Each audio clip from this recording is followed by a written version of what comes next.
Cerita kali ini adalah kejadian temen gue pas masih kecil. Temen gue sebut aja namanya Akbar. Dan kejadian ini ketika dia kelas 4 SD. Akbar dan keluarganya itu baru pindah rumah ke rumah dinas bapaknya. Karena bapaknya Akbar tuh kebetulan dapat rumah itu dan sayang kalau nggak ditempatin. Bentuk rumahnya itu tuh kayak L gitu layoutnya. Jadi di belakangnya ada kamar mandi sama ada kamar pembantu. Dan garasi rumah mereka tuh manjang. Nah karena bapaknya Akbar mikir kalau misalkan garasinya itu kegedean, jadi buang-buang space gitu, jadi dibikinlah semacam gudang gitu loh sama bapaknya. Jadi setengah space garasi keambil dari gudang itu. Ini daerah mana, Nat? Ini di daerah Jakarta deket Cengkareng, Bi. Oh, oke. Jakarta Barat berarti ya? Iya bener, Moy. Akhirnya bapaknya Akbar tuh bikin gudang triplek, kayak gudang yang gak kokoh gitu loh. Soalnya kan cuma kayak buat naruh barang-barang doang niatnya. Sebenarnya Akbar yang masih kecil waktu itu tuh kurang senang kalau garasi tempat biasa dia main di situ sama adiknya jadi mengecil. Jadi Akbar kayak protes gitu sama bapak ibunya. Cuma ya namanya anak kecil ya, nggak digubris lah sama bapak ibunya, tetap dibikin. Karena mikir untuk naruh barang-barang juga kan si gudang ini. Gudangnya tuh nempel sama garasi atau kayak dia tuh ada bangunan sendiri gitu sih, Nat? Ngebangun sendiri lagi, Moy. Jadi setengah garasi tuh diambil buat gudang itu. Oh, berarti kebangunan baru gitu ya? Iya. Jadi kayak bikin sekat gitu loh, Moy. Di garasinya. Oke, kebayang. Nah udah tuh direnovasi, ditambahin gudang. Selesai direnovasi, bapaknya Akbar harus pergi dinas. Jadi yang nempatin rumah itu tuh cuma ada Akbar, adiknya sama ibunya. Sekitar jam 8 malam, karena kamar bapak ibunya tuh gede banget dan Akbar sama adiknya juga masih kecil, jadi ibunya tuh mutusin untuk mereka bertiga tuh tidur bareng satu kasur di kamar bapak ibunya. Pas mereka bertiga udah matiin lampu dan siap untuk tidur, tiba-tiba tuh ada suara pembantunya manggil-manggil. Bu, langsung keluar kan ibunya Akbar, nengok kanan kiri dari pintu, gak ada orang. Tapi setelah diingat-ingat, ternyata pembantunya mereka tuh 2 hari lalu izin pulang, mau mudik. Mau mudik soalnya itu tuh mendekati lebaran. Ibunya bingung sebenarnya, tapi ya takutnya juga dia salah dengar kan. Akhirnya dia masuk lagi ke kamar, lanjut tidur sama anak-anak. Pas Akbar sama adiknya udah tidur, tiba-tiba tuh ada suara ketokan pintu kamar. Tok tok tok. Makin berasa aneh kan ibunya. Akhirnya tapi ibunya tetap jalan ke pintu pelan-pelan, ngedeket, terus nyoba buat ngedengerin ketokannya lagi. Dan bener aja ada lagi ketokannya. Tok tok tok. Kali ini tuh lebih cepet. Akhirnya dibuka lah sama ibunya. Pas dibuka, lagi-lagi tuh gak ada orang, mau ibi. Langsung ditutup cepet-cepet kan akhirnya. Tapi pas lagi mau nutup pintu, tiba-tiba banget tuh ada suara perempuan ketawa.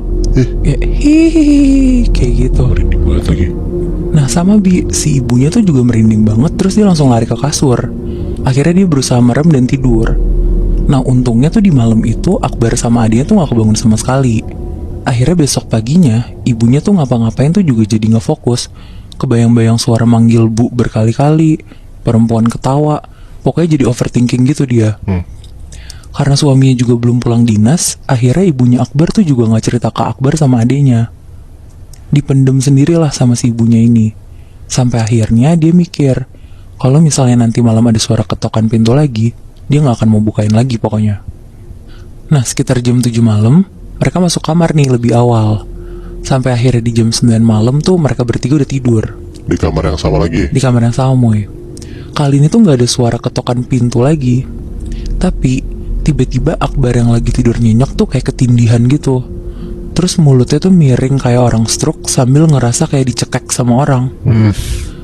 Karena ada suara Akbar sedikit-sedikit kayak teriak gitu kan. Kalau ketindihan kan suara gak bisa keluar semuanya kan. Iya. Ibunya tuh kaget, terus dia kebangun. Langsung cepet-cepet lah dibangunin sama si ibunya ini dan dikasih minum. Terus udah Akbar akhirnya bisa tidur lagi. Nah selama seminggu lebih, Akbar tuh selama tidur tuh selalu kayak gitu, mau Ibi.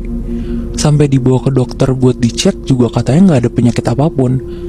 Bahkan dokter tuh bilang, gak mungkin kena stroke bu, ini masih kecil anaknya. Soalnya ibunya tuh curiga banget kalau Akbar tuh kena stroke. Soalnya kan bibirnya tuh kayak miring ke kiri gitu loh. Iya.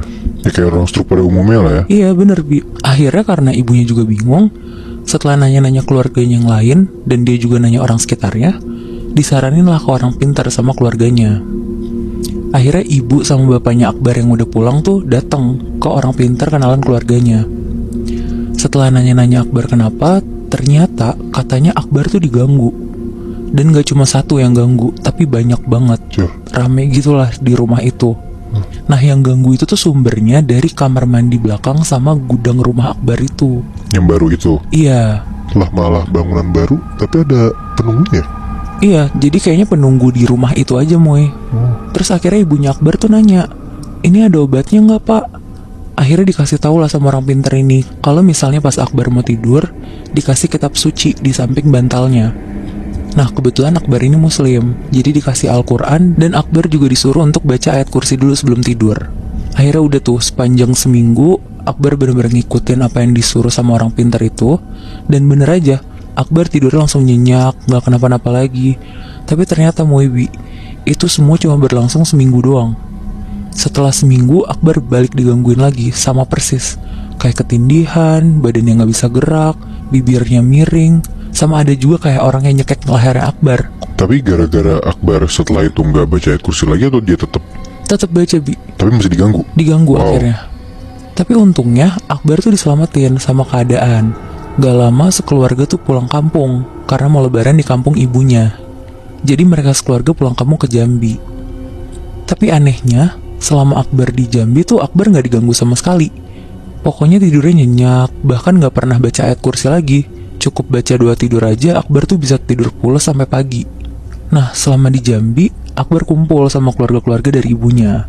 Dan dia ketemu sama tantenya yang kebetulan indigo.